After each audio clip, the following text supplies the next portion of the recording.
Welcome to Heaving Bosoms, the podcast where two best friends recap romance novels while sinking into that cozy blanket of 2010s urban fantasy.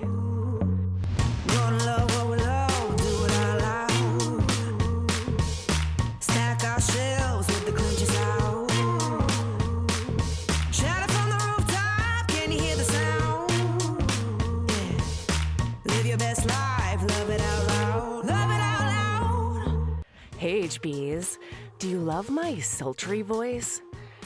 It's kind of ironic that as a professional talker, even the most minuscule of colds always turns into laryngitis, but here we are. I'm like the love child of Kathleen Turner and Tim Gunn, the way I'm making it work out here. Okay, this week on Patreon, I'm giving Sabrina a rundown of the newest set of fluffy contemporaries I've read, featuring A.J. Truman, M.A. Wardell, and Saxon James. Look, right now I make some calls to representatives or donate to my local food bank, and then I see what fluffy my hoopla has in store for me while I rage garden. Look, we're all coping, and I hope you're doing your best and taking care of yourselves out there. Ooh, and on Patreon this Friday, we're hanging out with Alexandra Vasti during a live event we're hosting on Friday. That's September 19th at 8 p.m. Eastern. Come hang! Now I get to shout out some of the listener supporting us on Patreon.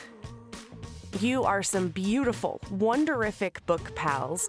Mirand, Michelle M, Mary, Molly G, Melissa U, and Celine M. Patreon is also where you can get same-day and network ad-free versions of our weekly public episodes.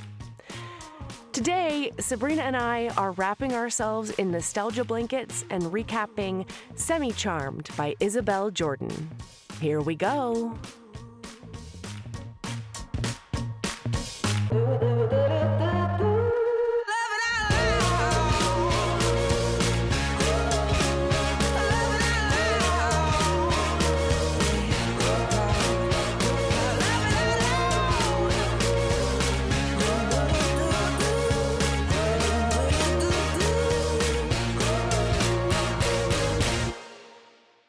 Hello, Sabrina.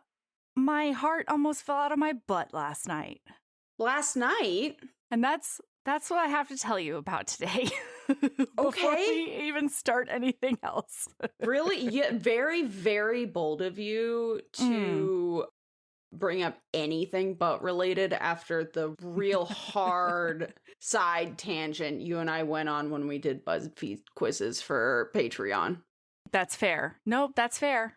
Yeah. For context, listener, we went on a butthole tangent. I don't remember what episode it was. I don't remember the buttholes.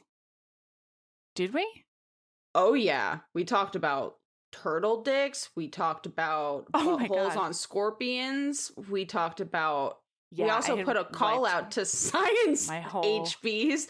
We put a call out to science HBs for if you could not evacuate your bowels through how long would you live? Medical options, like no such thing as a colostomy bag, but also you do not have a butthole. Everything else works, but you do not have a butthole. How long could you live? Because the answer for a scorpion is like 8 months. Whoa. If they just continue to live their life until there's a internal butt cool. Now we're cool. Now we're done. Anyway, that's the context. So like, no wonder you were confused by what I just said, because apparently you wiped it from your hard drive. I had completely forgotten the whole interaction. Incredible stuff. I didn't. Wow, no, now I remember what an alligator penis looks like, and I'm kind of mad about it. I literally just read a crocodile shifter book, they're always hard too. I think they probably also object. Okay, we don't need. We cannot go back down there. We have so many more things to do. Okay, so I'm doing bedtime last night, and you almost lost your heart through your butthole. Yeah. So Valor was doing the very charming thing that she does every once in a while, where even when I'm doing the songs, she like stops me because she has something she has to say out loud. or like the world will end, or like she won't be able to sleep or whatever. And I'm not going to lie, I get real irritated, but I try to keep it together because we're trying to have good vibes before bedtime, you know? And so this was like the second time that she interrupted me to tell me a tidbit about her day. And then she said the words, "Oh, Mom, Ember said the bad N-word at dinner tonight." And my vision whited out. Like, I don't know how long it took me to respond to her because... Well, yeah, because you're like, wasn't I had such I at dinner? I feel like I would have clocked that. I was so, oh my God. I was like, what kind of fucking bizarro world am I living in? And so I was like, what did he say? And she goes, "Naked." Ooh, you said naked. And then I said naked, naked, naked, naked.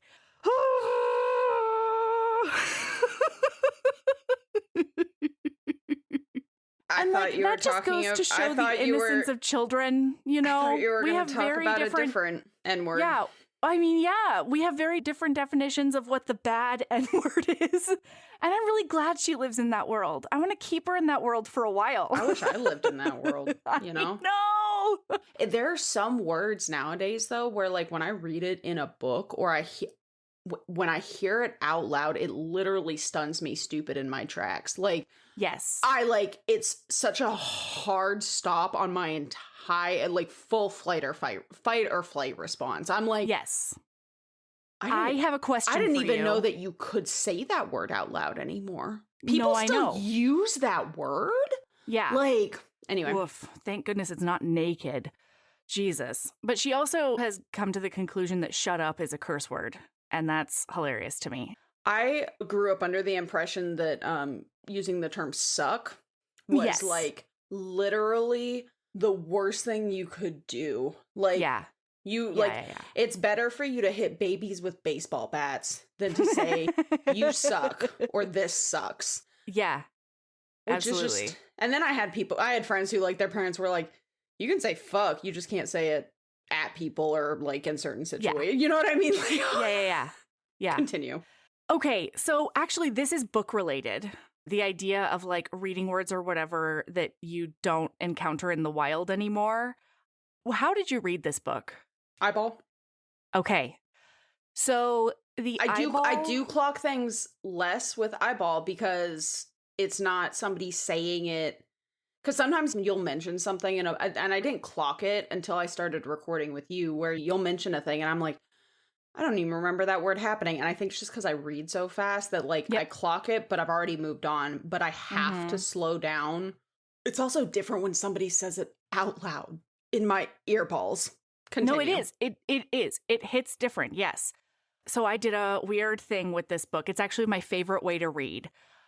But I had the audiobook and then I decided to get the ebook as well. I don't remember why, but I got the ebook as well. And so it'll like sync up and read to me, right? And I really enjoy that because it really cements the text in my mind. Because of that, I learned that the ebook has been updated since this was written in 2014. And it has. Yep, the ebook has been updated. The audiobook has not. And that is wild to me. Like, I really, like, I don't understand the choice of changing one format, but not changing the other. I almost feel like there needs to be a disclaimer at the beginning of the audiobook or the ebook or like in general, because I've had that happen before, not in the exact same way that you're talking about, same situation, but where I've either eyeball read it or earball read it. And then somebody who has done the opposite will be talking about something that happened in the book. And I'm like, that didn't happen. What are you talking about? But the thing is, if they're not going to go into the files to change whatever, then they're not going to go into the files to add a disclaimer at the beginning. No, they're not. Like, it's just not going to happen, period, the end. And I get it because, you know, you're working with another artist. It's the question of, do you redo the whole book or do you just have that artist years later do like certain sections of the book or whatever? But it's something it's just something that I don't understand, that it's really common that people don't tackle, right? When did the book come out? 2014. And then the audiobook came out 2015. Would you Okay. like to hear some of the things that I heard? I can make some guesses, some educated guesses, just thinking about the. So I didn't do a whole lot of deep diving into this book, but I would have clocked it as a early 10s, late noughts, just based on. Oh my gosh. HBs, this to me felt like the coziest blanket. This is like urban fantasy. It's like that peak time where like urban fantasy and paranormal and everything was like the deal. And even though I haven't read it before, it reads like, you know, that style, the 2010s style of urban fantasy. And it was so squishy and good. Well, and it was also the type of hero, the type of heroine, the way that the heroine was simultaneously not an internal misogynist necessarily, but definitely judged other women in a way that was like, I was like, yeah. Yeah. Like mean girlness back and forth, you know? Yeah. Like there are ladies who call each other skanks and whores. The way that the heroine talked, I was like, this is definitely like. Ooh, it was familiar is what it was. Mm-hmm. So first of all, just to let listener know, I really liked book. Oh, me too. I'm also, oh my God, at 90%, I was like, are we about to be fucking bamboozled? Did we get fucking bamboozled? The answer is no, listener. So listener, for context, we're doing Semi-Charmed by Isabel Jordan. It is the first book in the Harper Hall investigation series. And I noticed that the first like 4 books in the series had the same 2 people on it. And I was like, I swear to fucking God, if this is a fucking multi-book, single relationship, multi-book, because we just fussed about this, like, the universe is and I was like, oh my God. And then I thought I went back and forth when I was reading. I was like, oh my God, we might actually get like an HEA, and then it's a continuation, but they're like together kind of thing. Listener, you can totally read this one book. One and done. And one and done it. Yeah. And I think I might. Okay, but I will say that this is exactly how the Stephanie Plum series is set up. Have you read the Stephanie Plum series by Janet Ivanovich? God, I love them. Anyway, that's a great question. So my theory about this series, based on the way that it's set up now, because there's like a quasi not serious love triangle, you know? Like there's kind of a love triangle in that there's another dude who's interested in her and she wouldn't be opposed to sitting on his dick. But there's really only one love interest. I have opinions, and I cannot wait to talk to you about those opinions. I'm excited when it comes to the Riddick v. Lucas. Yeah. Continue. Well, so the Stephanie Plum series is very the same in that Joe Morelli, the one who's like, they're like, you know, rivals at first or whatever. And then they end up. Yes, exactly. She's called Harper Hall, but that's only because she got married and divorced within 3 months. And her entire family is like deep Italian, Sicilian kind of situation. Boy, there was just such a hard-on for Italian people in the early 2010s. And like the big family dynamic. Yeah. There's no Grandma Mazer. And so don't expect a Grandma Mazer character, but the mom and grandpa are pretty cool. Anyway. So, like, Joe Morelli is the main romantic hero, right, in that whole series. But there's a lot of times where, like, they're on and off, and Stephanie Plum will flirt with the idea of being with the foil to Morelli, who's Ranger. And I'm pretty sure that's the way this series is going to go, too. You know, like, every once in a while, they'll break up, and Lucas is going to be like, hey, is it my turn? And she'll be like, maybe. You know, like that could be cool, but then she'll always go back to Riddick. Anyway, that's my prediction. That is my educated guess. So Riddick is hot in a nostalgia way? Yeah. Like 5 years ago, I would have been all over that, you know? Now, my level of hotness for male leads in this book. Yeah. Our Hunter is number 1. Yes. Yeah. Lucas is number 2. Okay. and then Riddick is number 3. And that's not to say I'm not a huge fan of Riddick, because I am. It's just I am aware of where I am at a point in my life where it's just very young for Riddick to be the end all be all. You know what I mean? Like that's such a, and that's not to say that you're like emotionally immature if Riddick is your shit. That's fine. It's just for me personally, you're at in life. It would be emotionally immature for who I am as a person for Riddick to be my number 1. Yeah, you know what I mean? Choosing a guy who's basically silent. Yeah, Sabrina, you need a lot of discourse. Well, like we got to know where we stand with people. Actually, what it really is though is in a perfect world, I have a Riddick and a Lucas. Yes, I have both of those people as partners. And a Hunter. You know? Like, don't sleep on Hunter. Come on now. So I've always said, like, not always, but like as I'm learning myself, I will make the statement that I say I'm polyamorous, but also like I could do monogamy if that person checked every single necessary box. It's just that like I don't feel comfortable putting the weight of all of my needs on a single person. And so, because, like, I can't handle that pressure. So, like, even if I'm willing to be monogamous, I don't want you to be monogamous because, like, it puts a level of stress on me in a relationship that I just cannot handle. Okay. Right? Yeah. But I'm not opposed to monogamy. I just don't expect to find that person, right? Sure. That, like, wild cryptid fae out there that can check all of the boxes that I have at the exact time that I need those boxes checked.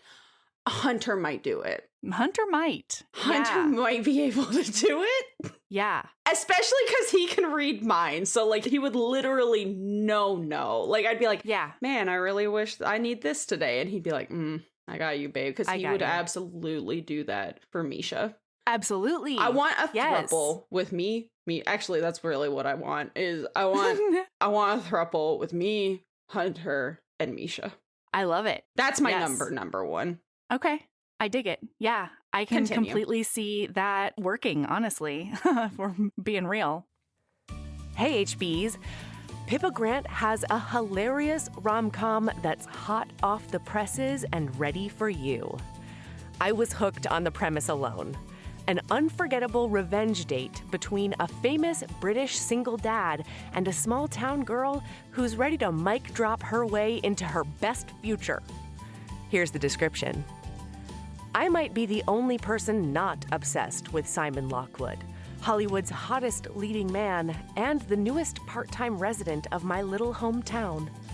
I don't trust the way he's always smiling. No one smiles that much. And I'm clearly missing something because I don't get why the character Simon played on his weird hit TV show is so popular. But revenge is a dish best served cold, just like the dishes on the menu at the restaurant my ex stole from me. So, Simon feels guilty enough about his twin teenage boys accidentally getting me arrested that he wants to take me out on an apology date?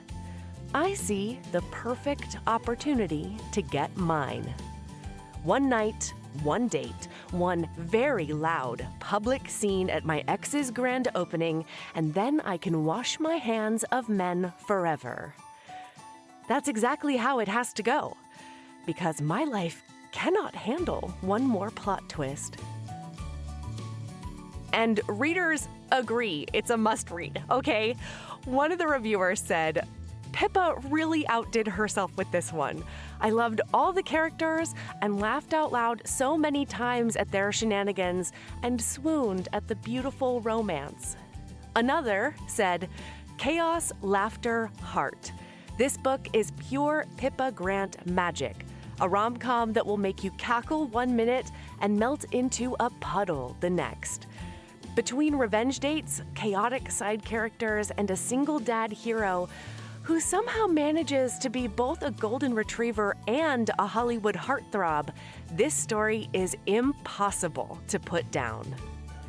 I put buy links in the show notes, and I have heard through the grapevine that in addition to being on e-reader and on audiobook, that they're gonna do paperbacks with sprayed edges and stuff like that. Look, check it out. I'm putting the links, okay? And you click the links, and then you can find out about sprayed edges or whatever, all right?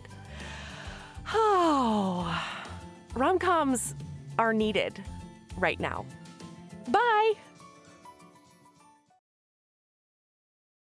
Anyway, I'm mostly just shook that we weren't bamboozled at the end of this. Like, I'm perfectly comfortable stopping here. I do not feel like I'm missing out on anything because you're right. Sure. I know exactly what the rest of this series looks like. And it's fun and it's a jaunt. It's just not the type of books that I'm like, I've never really been into that kind of book where like there's this like back and forth and highs and like I just wanted it to be done. Yeah. At the end. No, at the end of the thing. absolutely. Absolutely. Continue. I mean, I read, I think, the whole Stephanie Plum series as far as like where I was at that point, like what book was out at that point. I don't remember what book it is, but like one of the main reasons was purely Grandma Mazer. Like That's fair. The side character was incredible. Well, like, that's a main thing in, like, cozy mystery series is, though, right? Yeah. Where it's, like, there's always, like, the one... I've never really been into that genre specifically, so it's... But it's, like, there's, like, usually a romantic subplot that is, like, push and pull through, like, a 20-book series, and, like, there might be some payoff at some point. And usually when that payoff is, like, really cemented, the series is about to end. Sure, exactly. Man, I was so excited in the book where she fucked Ranger, though. Ooh, I'd been waiting for that. Anyway, so... But there's probably fan fiction if you want to relive that. Yeah. Okay, but I started this whole thing by talking about the differences between the audiobook and the ebook. God damn it. Tell me some of the things that you learned in your ventures. Well, Hunter is a Native American man, and he is not referred to as Native American. I think he was referred to as Native American once. And otherwise it's like Indian, right? And to the point in that the like book? In the audio book. In the audiobook. Okay. Yeah. Well, that's what because he's referred to as Native and Native American in the book, and I wasn't sure if I had just glossed over. So so he's referred to as Indian in the... Yes.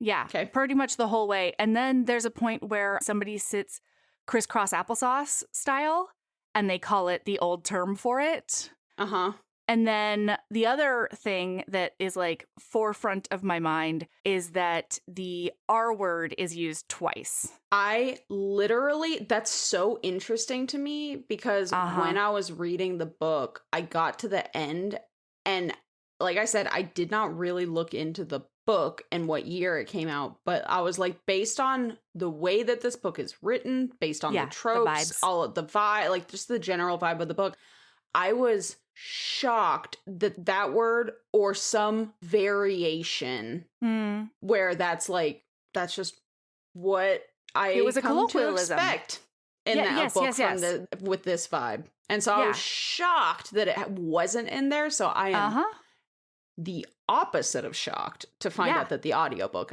book has it. Well, so at that point, I think I was doing something. And remember I said that I also got the audiobook and it syncs up. So I was like, is Sabrina going to read that? And then I opened the ebook as the audiobook was going. And the R word was replaced with dumbfuck, which is much more charming. Okay. I would bet money the times where, like, there were a couple of times where it was about halfway through the book where I really had, like, the vibe of what this book was when this, like, where this book came from. And about halfway through, that's when I started clocking points where I was like, I'm surprised they didn't use this term. I'm surprised that they didn't use this term. I'm surprised. Yeah. You know what I mean? And so, like, I would bet that half of those probably are the points that you did, because like that's a word that's the word I was meant to talk about really explicitly earlier. Like there are a couple as far as like the queer community is concerned too that I'm like stop me in my tracks, but like that word specifically, like it's just so unexpected. Somebody that I work with said it the other day, and I was like, what?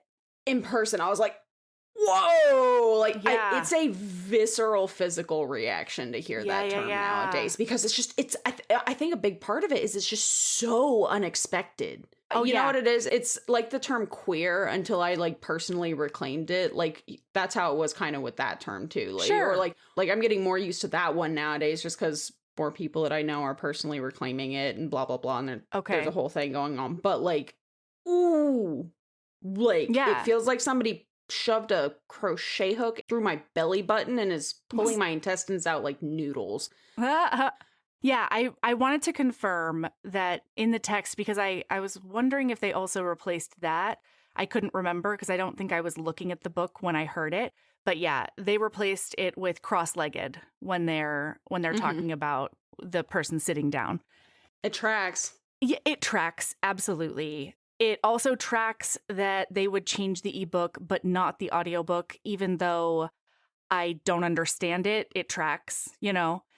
Well, yeah, it's a lot more work to change an audiobook. And money. You would Yeah. have to pay the artist to redo however many hours of the book. Yeah, and then so like trigger warning for that if you're going to listen to the audiobook. There you go.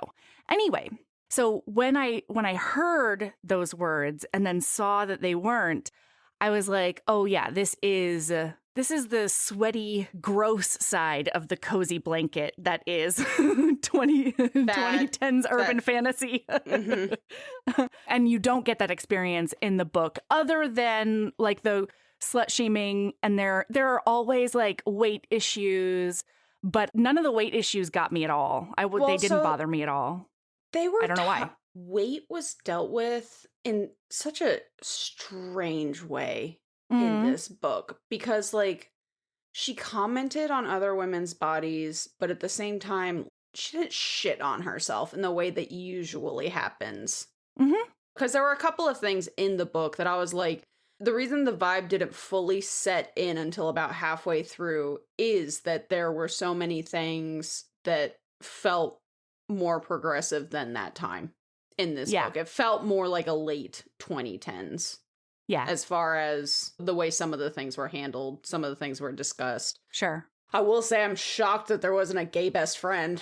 Oh, interesting. Yeah. I was surprised that there wasn't like a gay bestie. Just well, because it's not in the Stephanie Plum series either, so. Well, I realized that I think it's because it's cozy mystery. What it is. Like this first book is a romance, but the series as a whole is a cozy mystery style series. And so like that's less shocking. But like I just remember that was so fucking common in the 2010s or like late knots, where it was like suddenly cool to have a gay bestie. Sure. You know? Yeah. The token queer in your friend group. And I was just surprised that there wasn't a token queer in the friend group. There you go. So look, here we go. 25 minutes in, we're going to start the plot of the book. Wowza. Okay, this is my first comment though. As we're getting into the book, is I don't understand how this book didn't feel like it dragged, because not that much happens in this book. True. Yes. I like shocked, because it's a decent length book. It's like above 250 or something like that. It's right around 250, 300. And like when I really started thinking about it in preparation to record on it, and I finished it, because, you know, I have a little sit down at the end of finishing a book we do for pod where I start like, okay, what are my feelings at the end of this book? What are the things that stood out, kind of thing. And like, I suddenly really started clocking. I was like, not much happens in this book. Like, I'm not worried about us being 25 minutes in, because we're going to cruise through the plot. The length on this episode is going to come from us analyzing the shit out of a couple of things, probably. And I can think of what those things are off the top of my dome. Yeah. But so anyway. We're living in a paranormal universe in which the world is totally the same, except that vampires have come out of the coffin 5 years ago, and a secret government agency called Sentry, with an S, not a C. Sentry has been like disbanded. What? Sentry with a C? Century. Century. A lot of people don't. You were audio. You were like audio. That makes more sense. That makes more sense. Okay. Yeah. It's spelled with it's not spelled like century with an S. And so I was like, what the fuck are you talking about? I was thinking like CENTRY, because that's how it's spelled in the book. I was like, do I not know the English language? Like, no. Okay. No. So vampires have come out of the coffin. This secret government agency, Sentry, has been completely like demonized and disbanded. And all the people who work for them, which seem to be 3 classes of people. There's Watchers, who are geniuses, and they seem to be like the project managers of murder. There are the Seers, who are like sort of quasi-psychic in that they can touch things and sometimes get premonitions, depending on how good they are at being a seer. They also have dreams and miscellaneous other things, Yeah. And then there are Slayers. And it's not widely known, or it's like not known really at all, but there are both chosen Slayers and natural born Slayers. Chosen's a really strong word to use for something that you're it's basically mandatory, or you'll go to prison and or die. Into. Yeah. Like that's a word choice, Melody. Yeah. That's what they say. I know. That's literally what it's called in the book. Okay. I thought you were saying like at me. As if I know. Came up with this concept. Just this I'm having the conversation just with you. You know what, though? I will say that it works in the context of Sentry chose them. You know?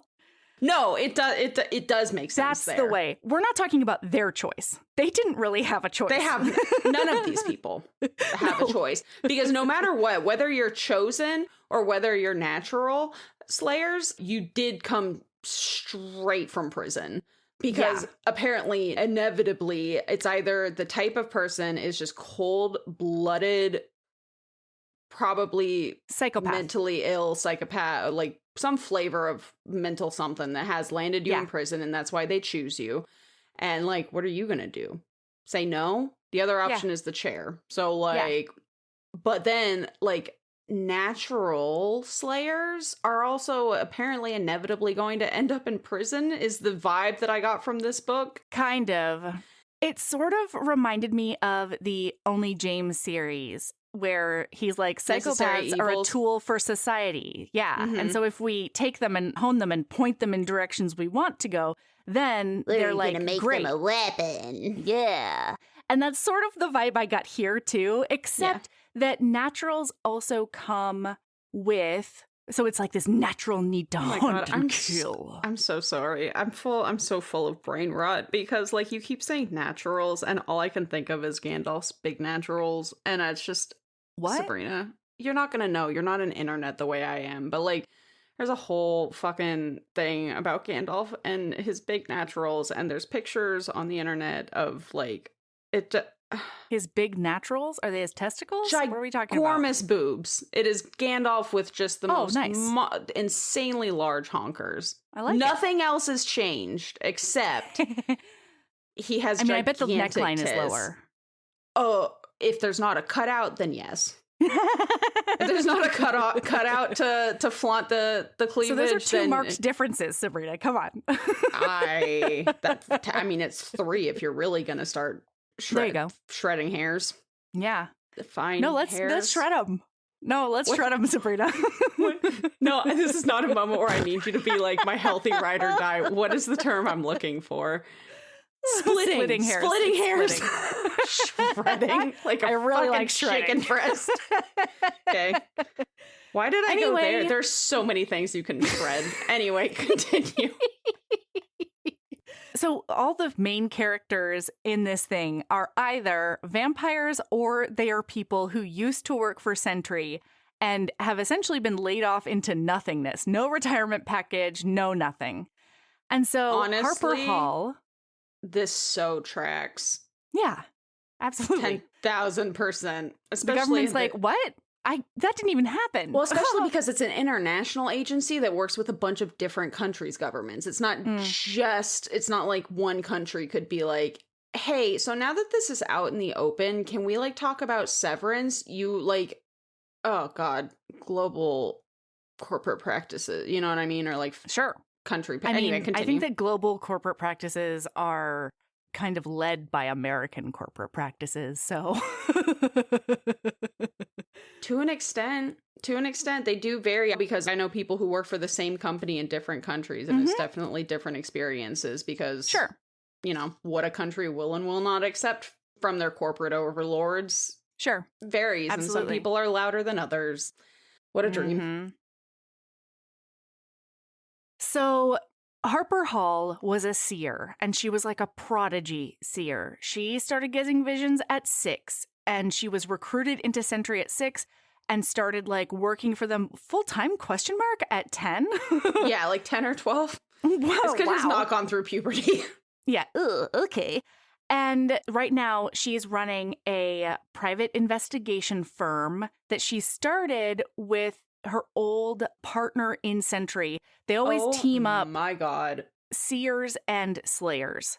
Because one has to like know it's going to happen and point the slayer at like the direction the crime is going to happen. Romeo is the person that when they would hand out group projects in any grade of school, whether it be secondary, high school, college, whatever, when you can't choose your own group, you're sitting there going, not please Romeo. don't be in my group. Not Romeo. Please don't be in my group. And then when they call the name, the feeling of, okay, so this is a one-man project.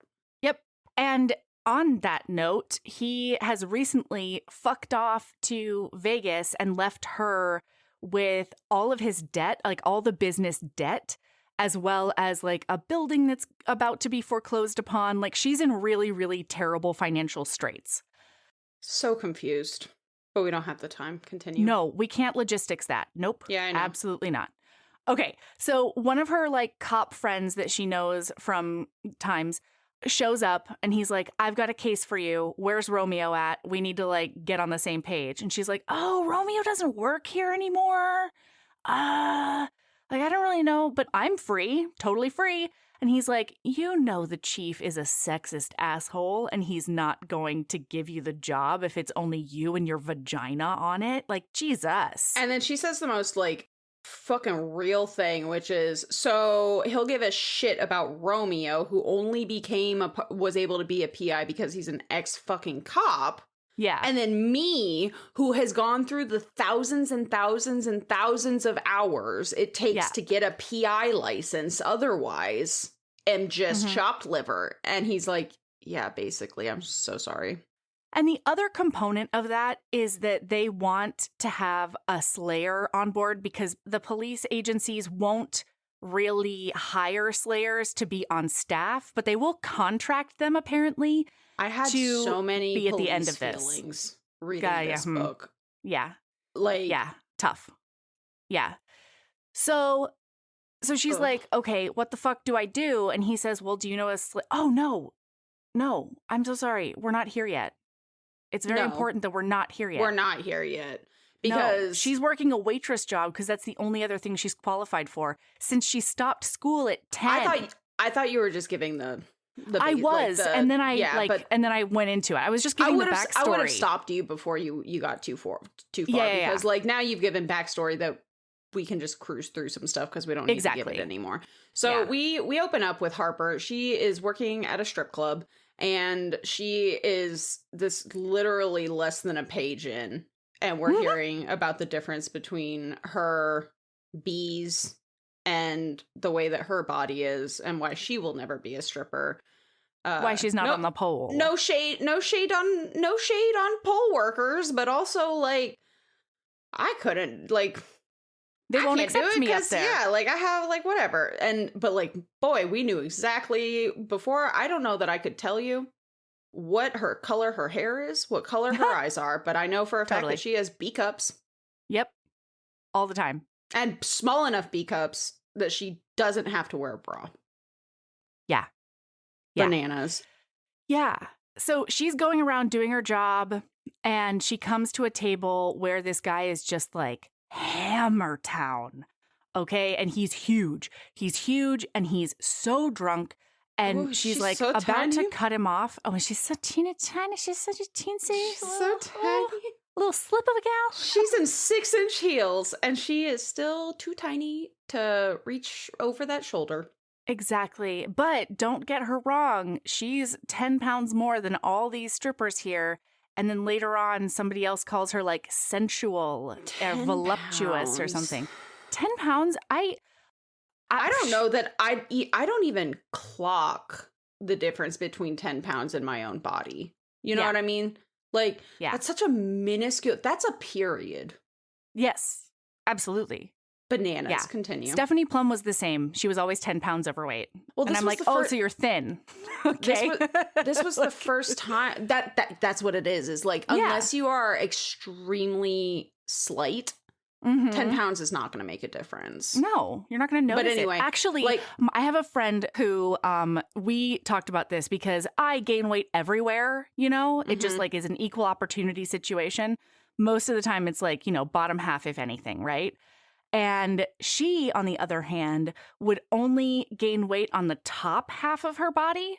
And so she would notice like a smaller fluctuation of weight than I would, which I thought was really interesting. it is interesting the way that bodies choose to do it, because like, Yeah. the first place I gain weight is my tits, and the last place I lose weight is my tits. And it's the most unfortunate thing Interesting. because like I have back pain Yeah. because of these honking Bazumbas. naturals, you Yeah. know?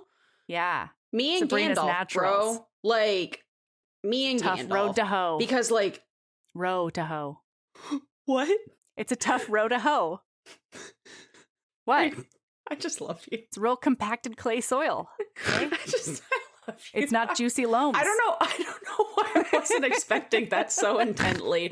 Like, that really did just like I don't even know what to say. Moving on. It's a very That's the end of- common aphorism that's used in situations like this when you're in a tough situation. You're not calling me a hoe. You're saying hoe like HOE. Yeah, row. The you're gardening implement. and you're cultivating in rows. I heard road to hoe, and so I was like, oh, if we just shouting out Sabrina's hoe-ness. All right, let's fucking go. Well, it wouldn't be that came up. It wasn't in the a bad fucking thing. watch party. Yeah. I didn't take it as a Yeah. bad thing either. I am Yeah. so openly a hoe and pro hoe. You know, like, Yep. listener, if you're a hoe, I support you. Absolutely. Yeah. Let's hoe those roads together or separate. You know, depends Sure. on the vibe. Anyway, so she's working there. He's just a hammer town. And then she's like, hey, maybe you should like not drink. And it turns out this is like the one, And he's from like, his point of view, give me another bottle, he says. of Glenlivet. He's entire already through another 4. bottle. Like, buddy, Listen, you're gonna, Mr. Mountain, you need to cool it a tiny You're- bit, okay? You're gonna get fucking not only alcohol poisoning, but also like the worst sugar hangover of your life, bro. Like, Absolutely. oh my God. Cause like that's something now that I don't drink, but like I'll still do like non-alcoholic or like mocktails and stuff when I go out. Like, oh my God. At this point in my life, I'll take an actual hangover over a sugar hangover. Sure. They're the fucking worst. So like this dude is about to have both kinds of hangovers at once. Woof. Nah. That's too much. Yeah. But then as she's like bickering with him about this, she gets walloped in the brain by a premonition because if they're like real detailed, they hurt. They hurt her head. And so she's in this premonition and she starts looking at all the details in the background instead of the violent vampire attack that's happening in the foreground. And she realizes that the dumpster is the dumpster right outside of this very club. And so she This sprints girl back. in a cropped mini, a cropped top. The only thing not cropped about this outfit is her 6-inch heels. Why? she goes into the kitchen, breaks a chair, grabs a leg as a stake, and rolls out that back door, Yeah. ready to slay. Fully half-cocked, though. Oh, yeah. Yeah. Fully half-cocked. Because, like, the thing is if you have a willing victim as a vampire, it's not illegal Right. to drink Vampires blood. have civil rights now. Yes, but you can't infringe on other people's civil rights, which means, you know, no murder. You can't mind control them into doing it. Like, there's a lot of rules about it, but, like, how the fuck do you prove that in a court of law? But regardless, like, she goes out, and this is legitimately a bad dude. His name's Phoenix. We haven't met him officially. Is it but his Phoenix? name's, I thought so. I thought that's what kicked off this whole thing. I assumed it was Phoenix by the end of the book. Interesting. I just thought it was a random dude, random vampire. It could be a random dude.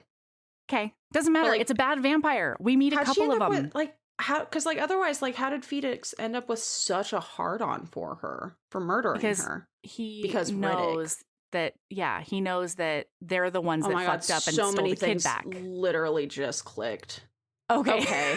All right. A lot of things just clicked that I hadn't made sense of. That makes a lot of sense. This isn't Phoenix. It's probably It's just another bad It's a vampire though. Yeah. Yeah, It's introducing it's us to the world via asshole.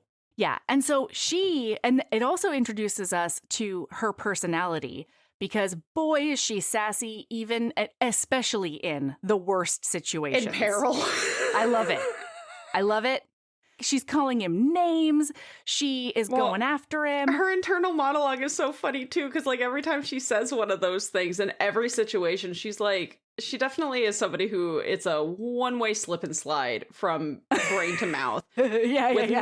There's not a whole lot of places to like grab on and stop yourself. Because like things will leave her mouth in this book, and from her point of view, she's like, why'd I say that? Yeah. Oh God. That That's was a dumb thing to say. That's a thing that I said. Can't take it back now. Based on the face on that person, I said it out loud. Okay. All right. Yeah. So she tells the lady there to like run. And the lady's like, in shock. She finally ends up running. And then she is like down on the ground. This vampire is over her. She's given him a few licks, but she is in 6-inch heels and she is a little slip of a thing. Well, she's also not trained. Slayer. That wasn't her job. Seers weren't the ones going out fucking blowing shit up. An important point to know is that Romeo was not a very good slayer. And so there were a lot of times where she would like come in as backup. Oh my God. What a world. What an unfortunate. That we unfortunately live in, where like sometimes you have to tie yourself to that person. Woof. Oh Yeah. God.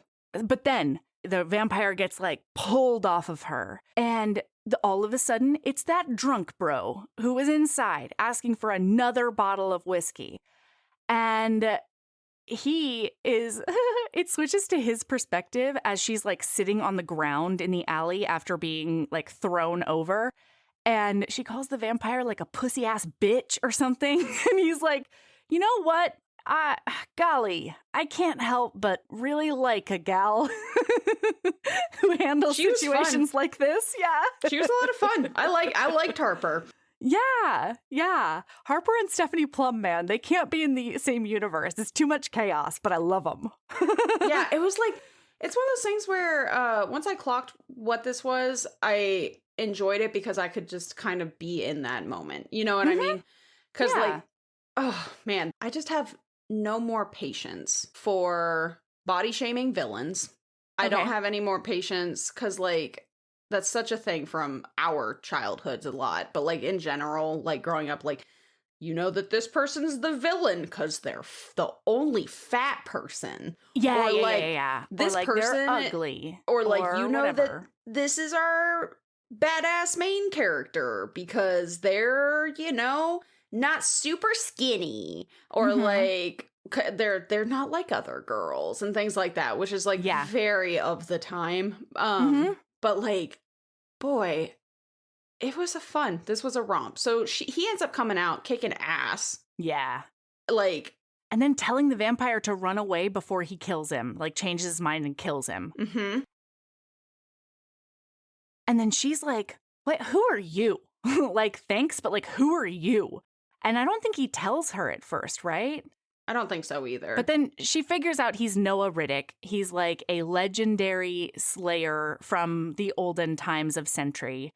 Yeah. And then she realizes that he's got injury. like she described it like his belly was cut open, Sabrina. Based on it's just a slash. I don't care how she described it. Based on the way he recovered. Oh, yeah. It's a slight It's like a injury. paper cut. Except he does pass out from it. So she does end up having to like get help to bodily. And he's like, no, hospitals. Yeah. And so then she like gets him back to her house. Wait. Did he pass out from the wound or did he pass out from all of that whiskey? You know what I mean? I think it's a mix of a couple of things. I think 1, it's the wound and blood loss. I think 2, it is the whiskey. And I think 3, it is that he meeting the love of his really life. Acknowledged her, and suddenly the blood loss was an extra problem because everything that was left went directly to his just gigantic natural slayer monster cock. Yeah. Yes. Yeah. So he really got triple whammied, and frankly, I don't blame him for passing out. I know. Meanwhile, he's like 6'5" and a cool 320 pounds of muscle. I don't know. So she gets the help of a homeless guy to get him to her building, and then she has to cart him up all the stairs. Yeah, I didn't remember that. It's great. And then she's like, it's going to be really weird. She tends to him in her bed. She gets him in her bed. She starts tending his wounds. And then she's like looking at him in a very creepy way, if you ask me, Melody, while he's sleeping. And then she starts like tracing his scars with her fingers and stuff. And she notices that he has a scar from where somebody must have slit his throat in the past. And she's like, wow, I feel like I would have heard about that in the Century Grapevine, but like, wow, that's gnarly, you know? And then she lets him go to sleep. She sits on the side of his bed and they both go to sleep. She ends up falling asleep in the most uncomfortable way possible. She's sitting in a chair, on his just ankle? like she used it. I also remember very vividly that she used his ankle as a pillow. And I'm like, yeah. Do you have any idea how much padding, how much blanket would need to be there to make that not the most uncomfortable place to rest your head? Yeah, cheekbone on ankle bone? I would need to be at such a level of exhaustion to be able to do that like there's no way she's at that level. Sure. Anyway, he wakes up in the morning and he's like, where am I? It's not my house because it has color in it. Apparently her bedroom is cherry red, which I found to be wonderful and hilarious. Mm-hmm. And he wakes up and he's like, you know, he's checking all his, moving his fingers and toes and being like, okay, I think I'm fine. I got to figure out where I am. And then he sees her and he tries to wake her up and she's like, oh, no, not the marshmallows. And then he wakes her up and he's like, marshmallows? And she's like, I'm a quirky girl who has quirky dreams. Okay. That's just how life is. Does somebody in this book smell like marshmallows? I don't know. I watched Nailed It last night and 2 dishes were flavored like marshmallow. And so I can't think of anything but that other than this one detail about what she says out loud. Well, that's just so interesting to me because like the book, I'm reading a Bear Shifter and an Incubus book right now. And one of the dudes smells like toasted marshmallows. And so it's like, anyway, it doesn't really matter. That's weird that it happened twice in short order, if it is the case. Sure. Nope, nobody smells like marshmallows. There's 3 utterances of marshmallow in this book, and they're all in this one conversation. So, anyway, he wakes up, she's like, oh shit, I don't know that I have any clothes that'll fit you. But then she finds a shirt that was Romeo's. And so she gives him that to put on, and it says like, Big Dick's Miracle Fishing Pole or something like that. And she's like, Romeo went through a phase where he thought that anything that said big dick on it was hilarious. We all know a Romeo. We all know a Romeo. That's what I'm going to leave it at. Yeah. So then there's like this knocking on the door. And she goes down to answer it. And this is when Lucas shows up to be like, I have a job for you. And then Lucas looks over her right shoulder and she knows just by that Riddick must be behind her. And so they do a bit of a like posturing at each other kind of thing. He says, my name's Lucas. And then what does he say? He says like, and what are you? Or something like that. And then does he? Well, because the answer is leaving. I am leaving. And so now I can't remember the phrasing that got us there, but I thought it was really funny.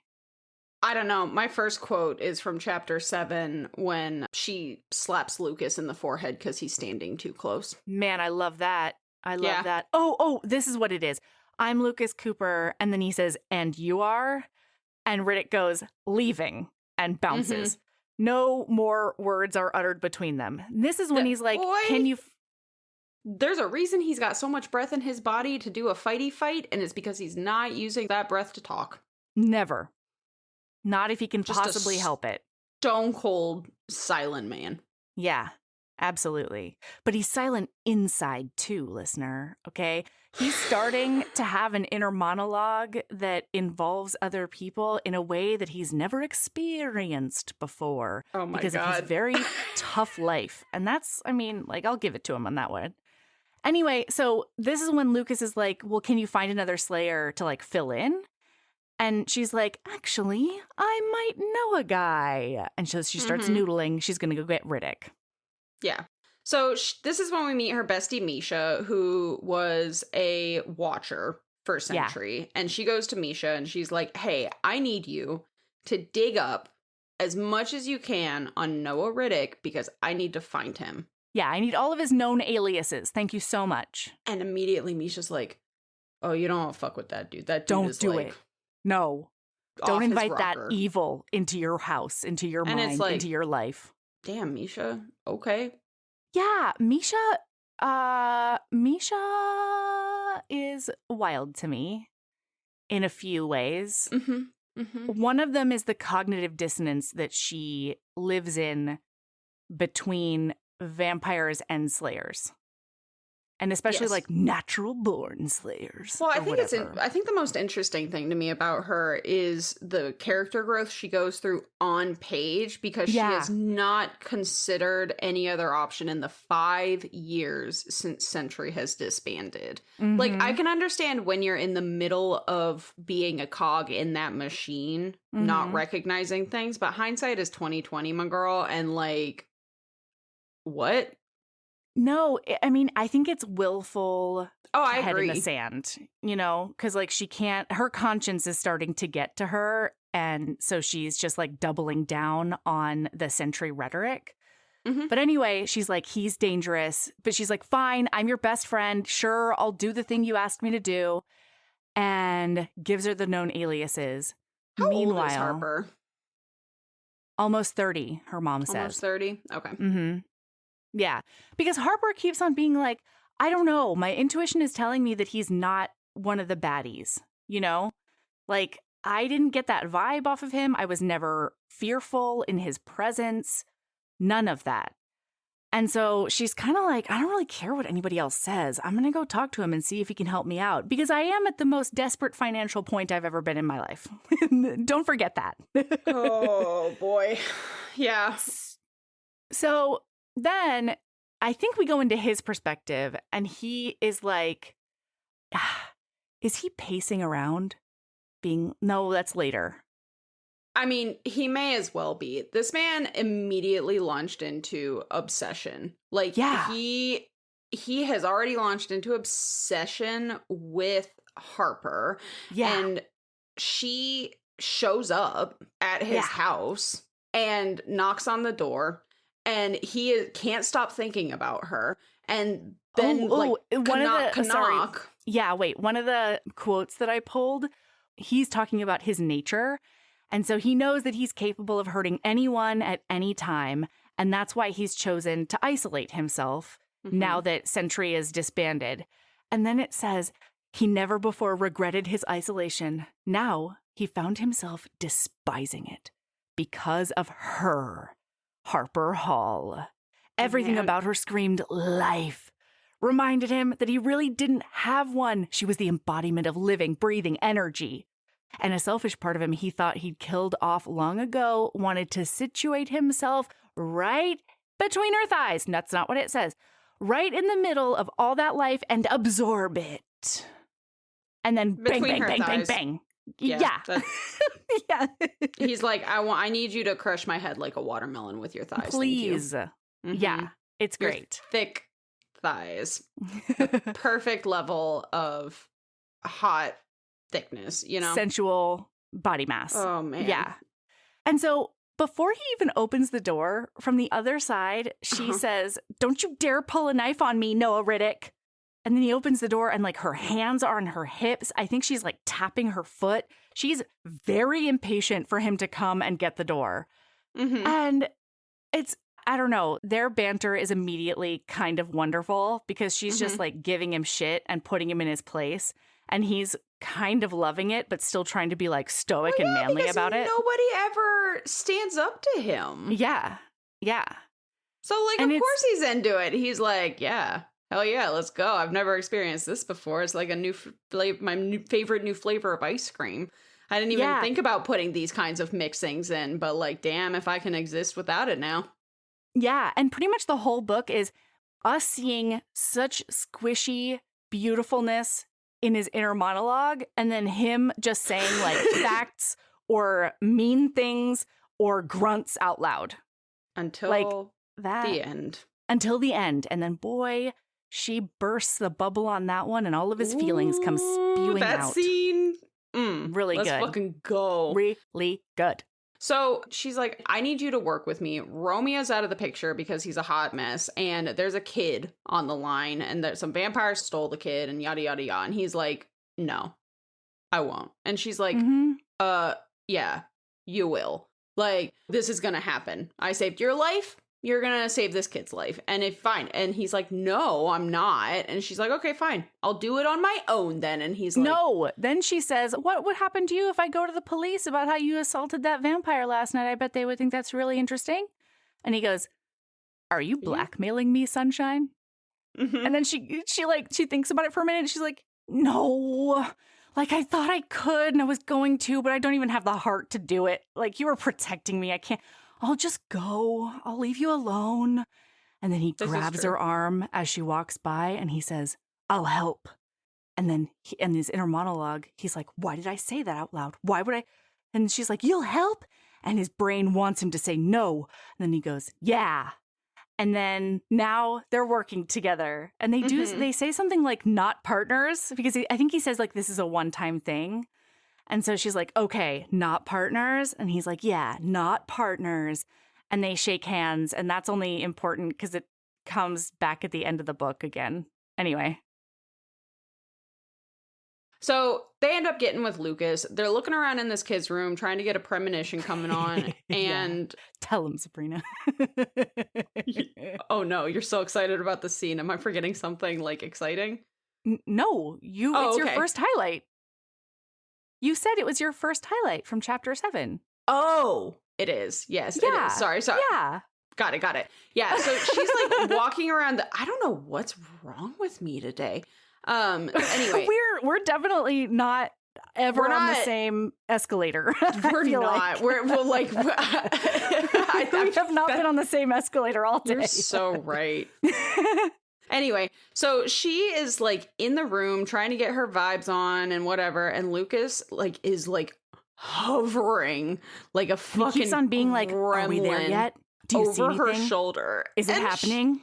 And she said, Harper gritted her teeth as his hot breath stirred the hair at her nape. Nothing yet.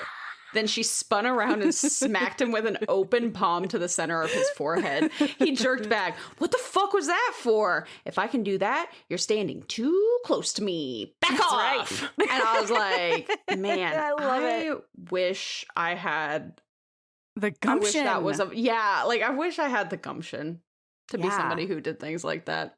Gosh. I would just end up bottling it up and talking to my therapist about it. Anyway, so she has a vision and she sees a vampire that she doesn't recognize, but he has a very specific tattoo.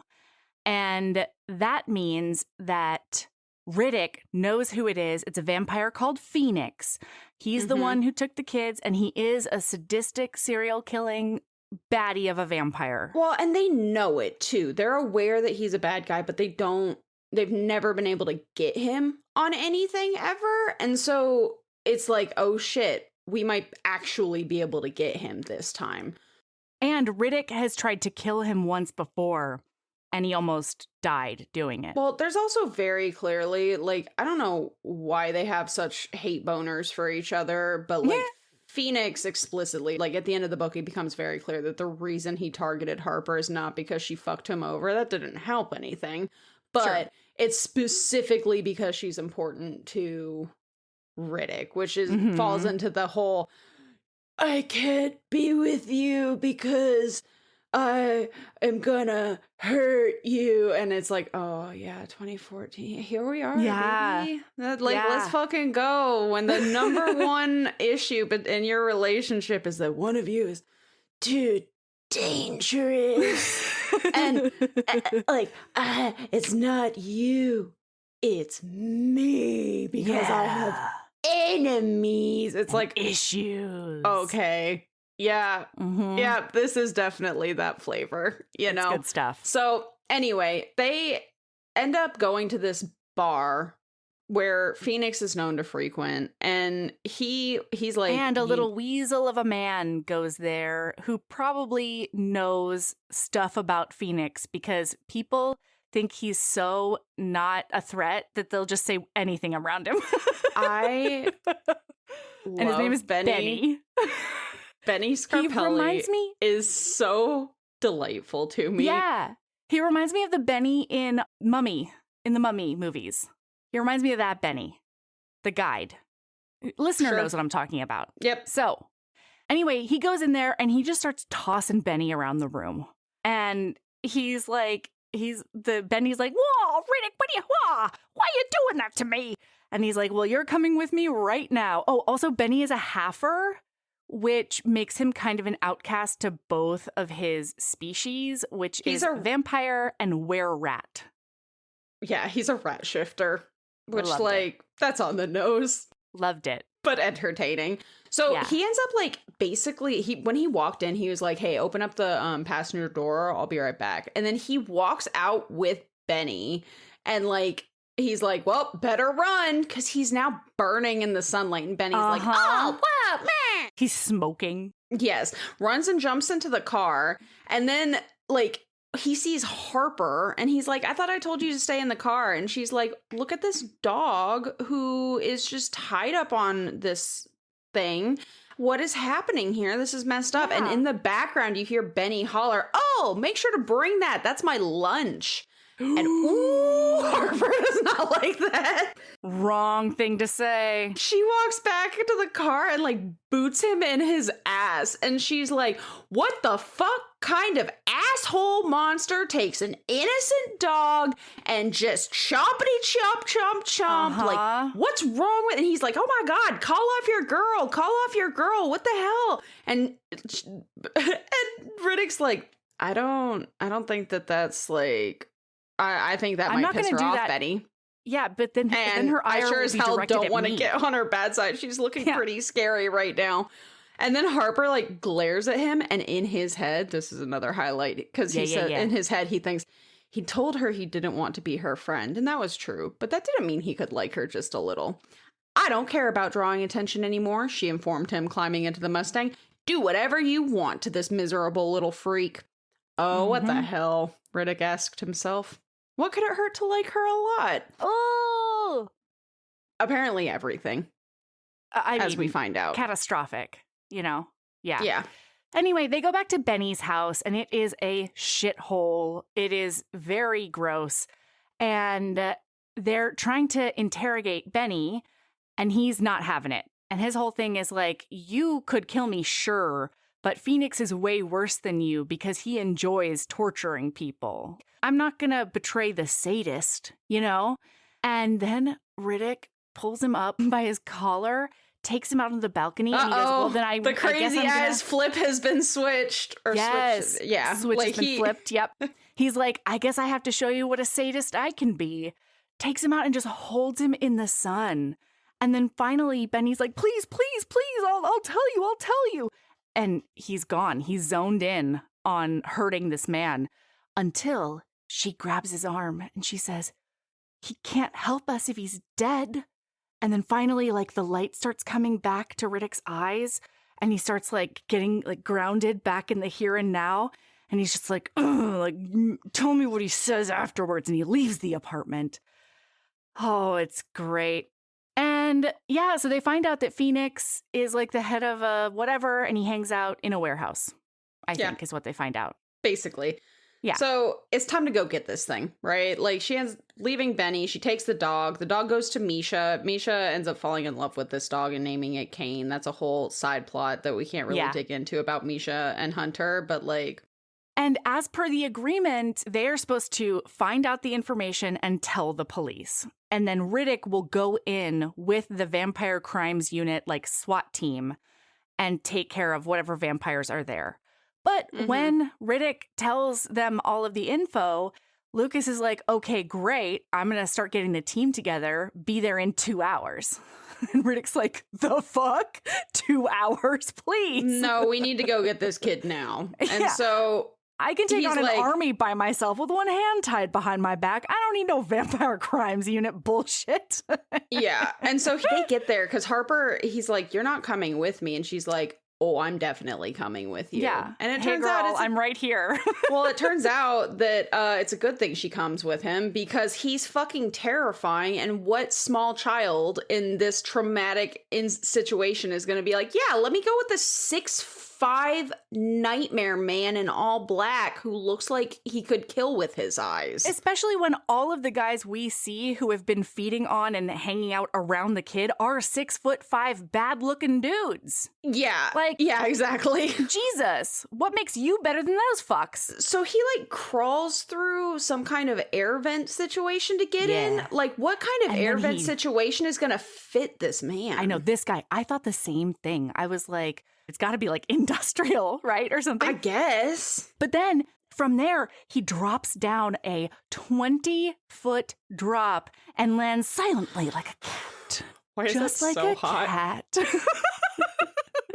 Why is a person who can drop long distances and just land like a little kitty and land like hot? Black Widow?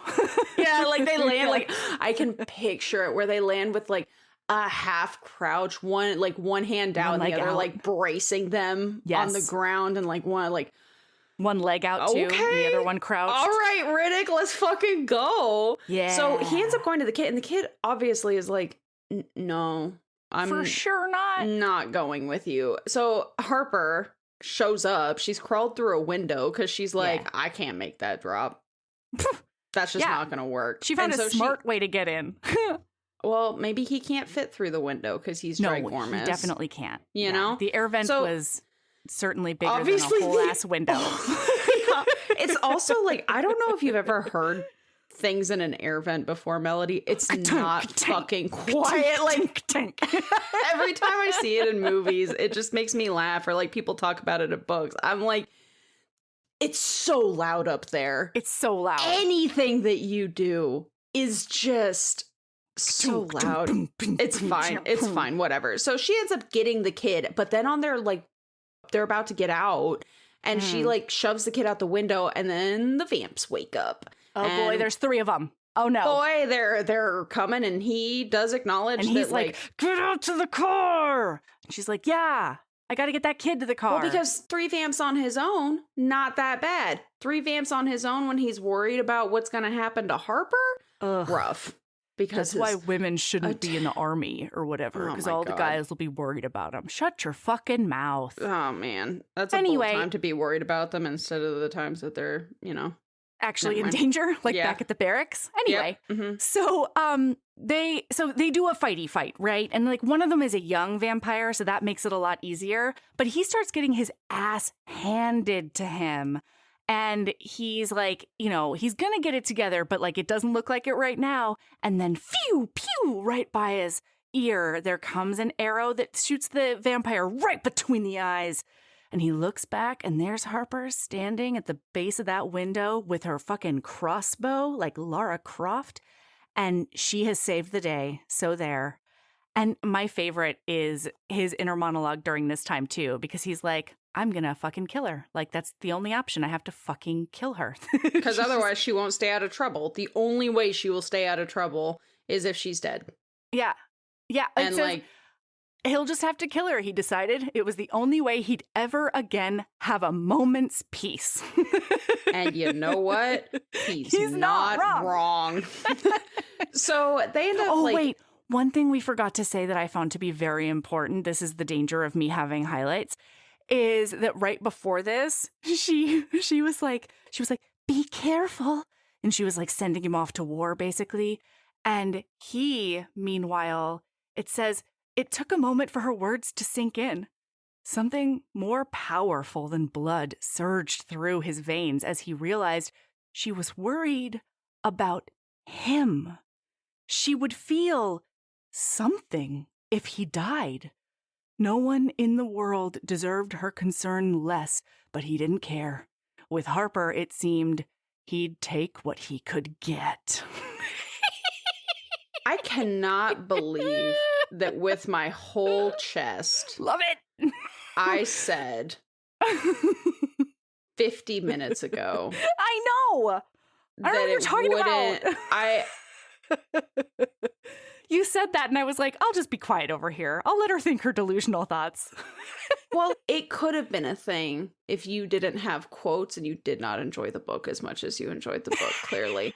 Because, like, I could have, there's so many things already that I would have just whimsied and barely touched on. And Sure. you're like, we're digging in. Well, We live here now. Look, And it's like, that's what we're doing. This is our job.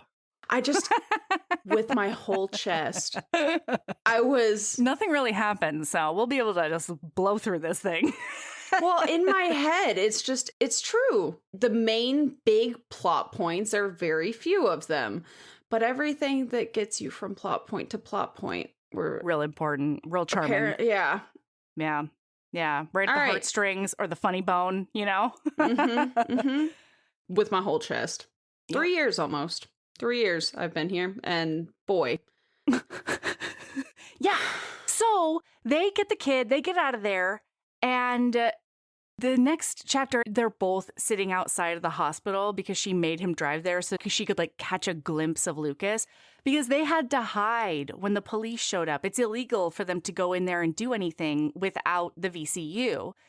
So they hid, and they told Lucas not to say anything about them. And so he ended up saying that he was saved by an angel.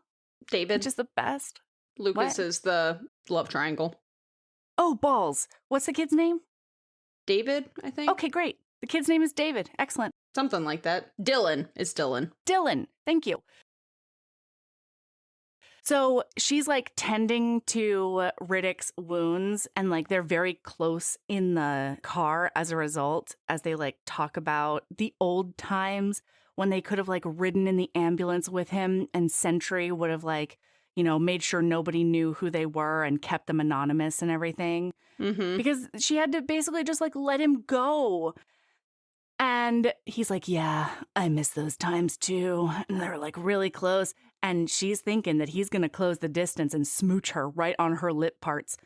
And then she gets yoinked. There's a knock on her car door window, and she looks over, and it's Lucas. And then she opens the door. There's no knock. No. Oh. That's not what happens. There's no he knock. just yoinks her out then? No. This was the weird thing. I couldn't understand the logistics of the scene, and I was going to ask you about it. Because my understanding was that they were both leaning into each other and like meeting in the middle of this car, right? But the way it's described is that they're about to kiss, and then all of a sudden the door gets opened, and she's like leaning so much of her weight on it that she just goes karanga out of the car. And that means that he would have to be like so up close to her when he's the one who's standoffish and he's the one who's getting his wounds tended. You know, I would think that that person is sitting straight up and the other person is leaning around to tend wounds. For some reason, I definitely remember this scene as her getting pulled out of the car. I might just be mushing those together with some other scenes where she gets manhandled around, because it happens a couple of times. Either way, somehow she ends up out of the car. Well, wait, all it says is, she's like, I think that if I kissed him, he wouldn't turn away, blah, blah, blah. And the driver's side door was suddenly yanked open, and Harper tumbled out onto the pavement. Mouth open in shock, Harper found herself flat on her back on the sidewalk, looking up at a very large, very angry police detective. Oh. And this is when he bends down and grabs her wrists and hauls her to her feet. Mm-hmm. Maybe that's what you were thinking of? I think I just skipped the falling out of the thing. Because in my head... Riddick was like all up in her grill. I don't know. It doesn't work for me in a physics way, but that's fine. Yeah, I still loved it. So I have no input because I don't remember the scene correctly, apparently. Okay, perfect. Okay. Except for Lucas basically hauling her up against the side of the car and being like, what the fuck is wrong with you? Yeah. I cannot believe that you did that. I told y'all to wait. And it's like, hey, and buddy. She's like, did what? I don't know what you're talking about. And he's like, You're cool right. story, bro. That is so exactly. mad. That's exactly what he does. And so he ends up being like, you cannot do that anymore. You need to think before you act. And the next time you need to call me. And she's like, bro, we did call you. You were going to take too long. That kid was probably going to die. And he's like, okay, well, now I have to lie to my captain and say there's no leads. So joke's on you. Nobody's getting paid for it. Yeah. Yeah. Like, and she's like, damn it. God bless America. I mean, like, I would have done it anyway because I'm a Fucking good person and I capitalism. don't want children to die, but also Yeah. like, So then we learn a little bit more because they part ways, she and Riddick, and she goes to her bestie Misha, and I loved how every time she's like, yeah, I told her about everything, and I was also able to update my bestie on the Riddick situation with everything going on. Like, obviously, I didn't just tell her about the child saving. Like, I had to tell her about this almost kiss. Uh-huh. Ooh la la. And then this is when she finds out from Misha. Misha gives her basically the download on Riddick's history. And we see a flashback of Misha going and getting Riddick out of prison. He's like 16, 17. He's on trial for murder. And he's going to get the death penalty for it because he basically killed his foster father. And he won't tell anyone why. And So they think that he went berserk. And he won't because he's a defend natural himself. slayer, and one of the things that natural slayers are known to do is be a little unpredictable. Misha says, a little trigger happy, you know? Yeah. Except the trigger is them Muscles because they're super strong, even though they're human. Yeah, he split that guy's spine. He broke that man in half. Yeah, with his 16-year-old hands. Incredible. Probably his like knees were involved too. I don't know. Anyway. What specific things, Melody? If anything, I've learned you're a little bit more bloodthirsty than I thought you were. So, like, you've probably thought very extensively about how he cracked this man like a glow stick. I have. Yeah, it involves picking him up so that he's facing upwards toward the sky and then bringing him down while bringing his knee up and then breaking him in half backways. Bang. Ka-chow. Right there. Hey, listener, if you haven't listened to Hammer Hands Monster Cock Pony Fanny Pack episode. The Bone King and the Starling. Yeah. By the one and only Elizabeth Stevens. Yeah, go check it out. I learned some things about our pal Melody, you know? Ooh, it's great. So anyway, she has decided that she is going to, on the DL, she is going to sneak him into a family dinner so that she can get her mom's feelings. I have a question for you, Sabrina. What about this is sneaky? She doesn't tell him that her mom's an empath? This man.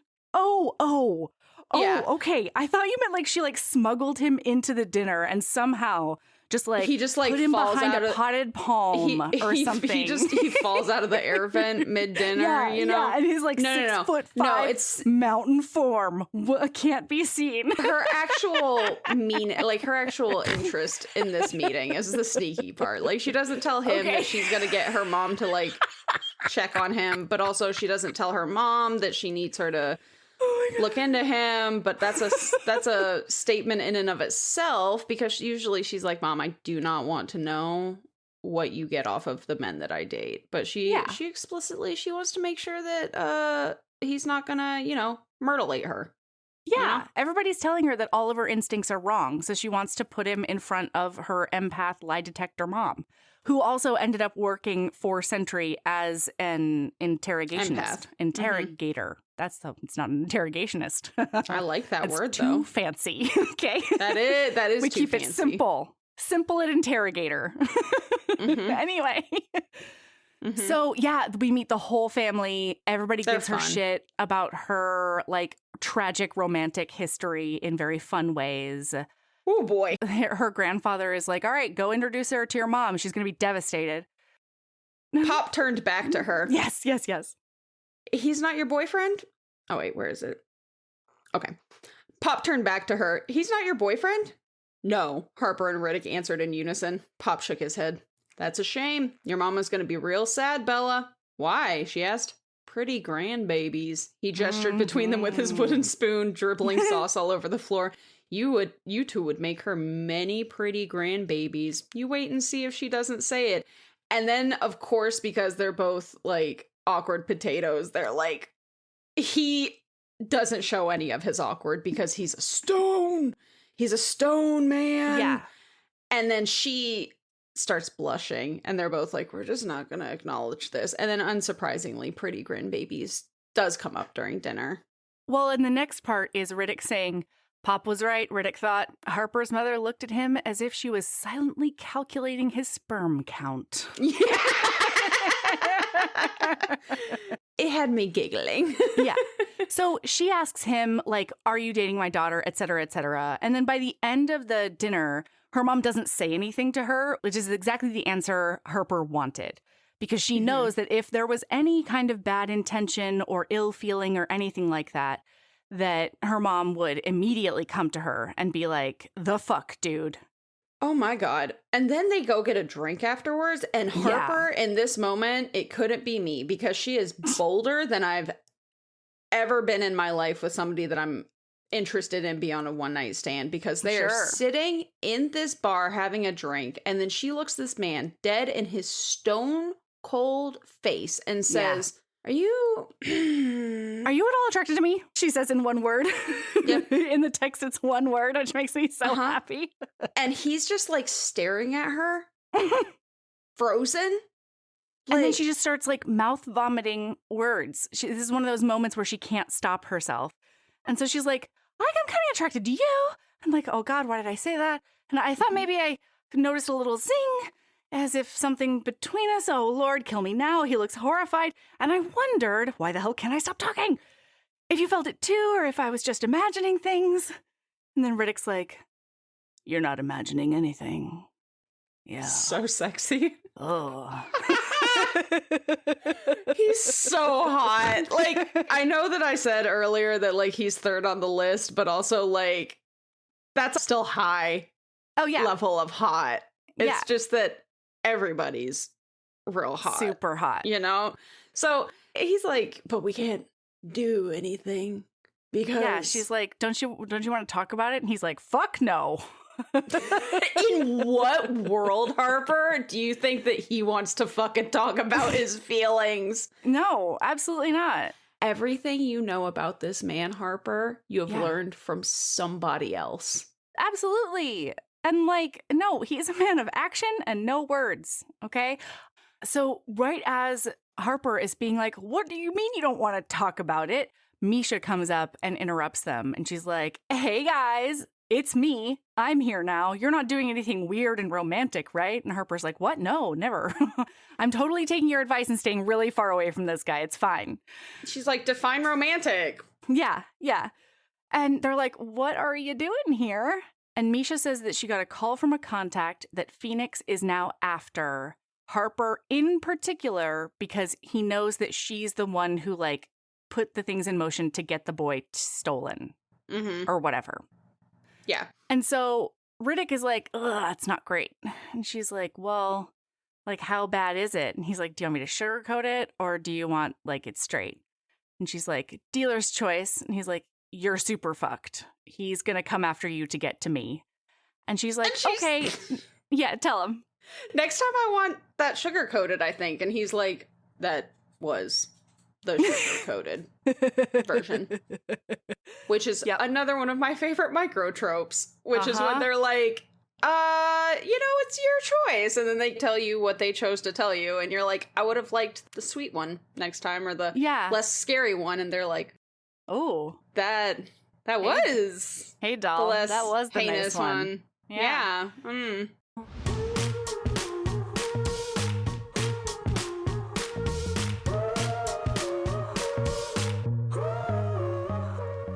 That's where we're going to stop for today. We'll be back tomorrow for the second half of this sexy mystery. There might actually be some, skin touching skin. Who knows? Heaving Bosoms is produced by us, Melody Carlisle and Sabrina Bradley. Editing is done by me, Melody Carlisle. Our theme music is by the incredible singer-songwriter Brittany Fonts, and our art is by the ultra-talented author Kate Pryor. If you like our show, remember to follow us on your favorite podcast app, rate us 5 stars, and leave a review. That one small action is a huge way to help the show. If you want to get in touch with us for advertising inquiries or anything else, you can email us at heavingbosomespodcast@gmail.com. If you want more of us, visit patreon.com/heavingbosomspodcast. You can also find us on Instagram at Heaving Bosoms, on TikTok at Heaving_Bosoms, and in our Facebook group, the Heaving Bosoms Geriatric Friendship Cult. See you tomorrow.